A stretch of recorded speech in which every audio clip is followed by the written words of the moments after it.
In this video, I'm going to show you how to contact Expensify.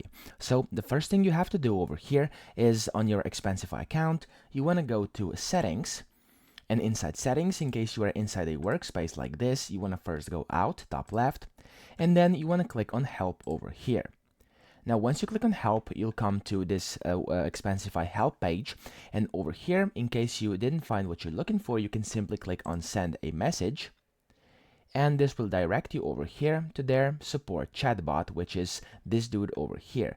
Now, it can answer a lot of questions. It's actually very good, but if you still can't get what you're looking for, you can use this email over here. This is their general support page, so for the fastest support, you can email their friendly support team at this email over here.